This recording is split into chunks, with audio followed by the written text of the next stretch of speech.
नमस्कार दोस्तों, आप सबका स्वागत है एक नए सिनेमैटिक और एडवेंचर ब्लॉग में। आज हम आए हैं कर्नाटका के बागलकोट डिस्ट्रिक्ट जमखंडी तालुके के रामतीर्थ नाम के इस पवित्र और ऐतिहासिक स्थल पर। रामतीर्थ को लोग सिर्फ एक जगह नहीं बल्कि एक आध्यात्मिक अनुभव मानते हैं। यहाँ प्रकृति की खामोशी, पवित्र पानी की धारें और पुराने युग की कहानियाँ हर पल महसूस होती हैं। आज के इस व्लॉग में हम एक्सप्लोर करने वाले हैं प्राचीन शिव मंदिर, पुराने युग का राजमहल, रानी महल, रानी तालाब, रामायण से जुड़ी कहानियां और रामतीर्थ की वो सुकून भरी हवा जो दिल को छू जाती है। तो दोस्तों तैयार हो जाएं, शुरू करते हैं अपनी रामतीर्थ यात्रा, एक सफर जो आपको समय के पन्नों में ले जाएगा। बाइक पर हम आगे राजमहल की तरफ बढ़ रहे हैं। देखो, पहले तो हर तरफ बहुत हरियाली थी, बड़े बड़े पेड़ थे, लेकिन अचानक ये हरियाली खत्म हो गई और सामने क्या है, एक बहुत बड़ा पहाड़। ये पहाड़ कितना ऊंचा है, इसकी चोटी आसमान को छू रही है। पहाड़ के दूसरे तरफ अपोजिट साइड देखो, वहाँ एक छोटी सी कॉलोनी है जिसका नाम रामेश्वर कॉलोनी है। पहाड़ और कॉलोनी के ठीक बीच में हमारा रास्ता है। हम इस रास्ते पर आगे बढ़ रहे हैं, लेकिन रास्ता ज्यादा लंबा नहीं है। अब रास्ता छोटा और पतला होने लगा है।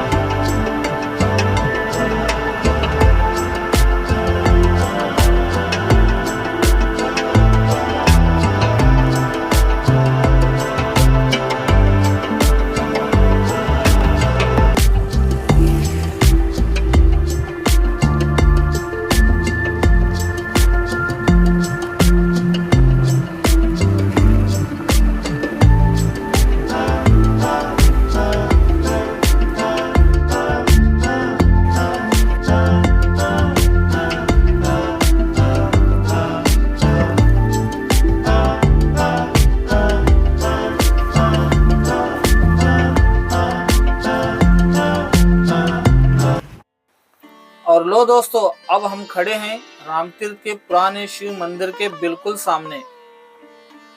ये मंदिर देखते ही दिल में एक अजीब सी शांति, एक पवित्रता का एहसास जग जाता है। पूरा मंदिर अपनी पुरातन बनावट, पत्थर की दीवारों और कलाकारों के काम को देखकर बता देता है कि यह सदियों पुराना इतिहास अपने अंदर सिमटे हुए बैठा है।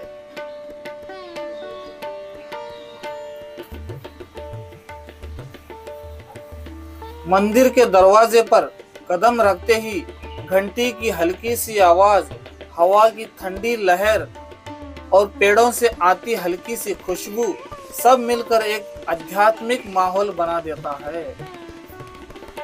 हम धीरे धीरे मंदिर के अंदर जा रहे हैं और सामने श्री महादेव का शांत और पवित्र लिंग दर्शन देता है। दोस्तों, यह मंदिर सिर्फ एक धार्मिक स्थल नहीं बल्कि एक अनुभव है जिसे महसूस किया जा सकता है, बयां नहीं।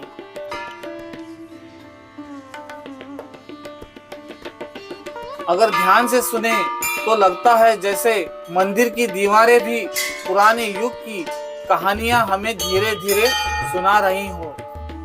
चलिए मंदिर के आसपास का पूरा वातावरण को एक्सप्लोर करते हैं और देखते हैं रामतीर्थ का ये पवित्र तीर्थ स्थल हमें और क्या क्या दिखाता है। मंदिर से बाहर निकलते ही सबसे पहले जो चीज नजर आती है वो है यह साफ सुथरी, शांत और प्रकृति से घेरी हुई पानी बॉडी।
मंदिर के बगल में देखो, वहाँ एक बहुत ही बड़ा और विशाल बरगद का पेड़ है।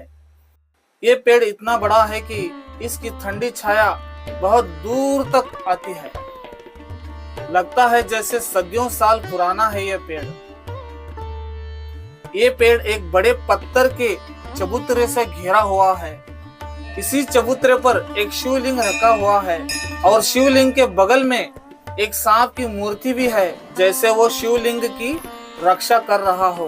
लोग यहाँ आते हैं और भक्ति से इस विशाल पेड़ का राउंड चक्कर लगाते हैं। वो मानते हैं कि इस पेड़ में भी भगवान का वास है।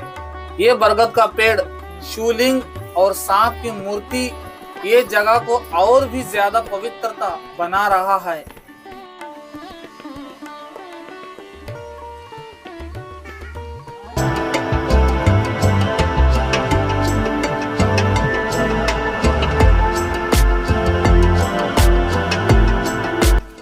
अब हम आगे की तरफ बढ़ते हैं। देखो यह रास्ता बीच में है जहां से हम चल के जा सकते हैं, लेकिन आजू बाजू देखो रास्ते के दोनों तरफ पानी के कुएं हैं। इन कुओं का पानी देखो, ये पानी कितना ज्यादा हरा नजर आ रहा है। ऐसा लगता है जैसे किसी ने पानी में हरा रंग मिला दिया हो।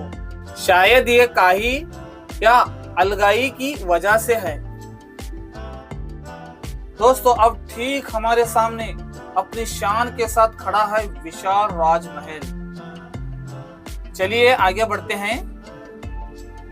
दोस्तों, अभी अभी आपने जो पानी के कुएं देखे, इन कुओं के चारों तरफ लोहे के पिंजरे लगाए गए हैं। ये पिंजरे इसलिए बनाए गए हैं ताकि कोई भी गलती से पानी के अंदर ना गिर जाए। ये देखकर अच्छा लगा कि यहाँ सेफ्टी का भी ध्यान रखा गया है। अब हम आराम से और सुरक्षित महसूस करते हुए यह रास्ता पार कर सकते हैं।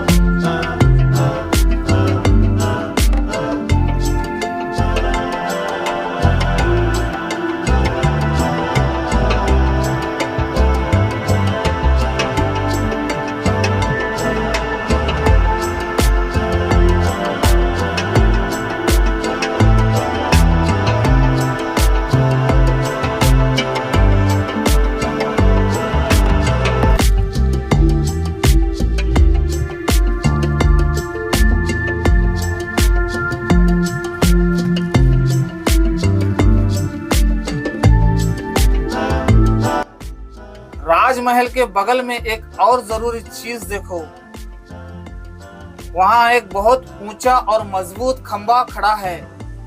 ये कोई आम खंबा नहीं है, ये पुराने जमाने का शाही झंडा लगाने का खंबा है। जब राजा यहाँ रहते होंगे तो इसी खंबे पर उनका झंडा शान से लहराया जाता होगा। इसी खंबे को देखकर राजमहल की ताकत और पहचान का पता चलता है।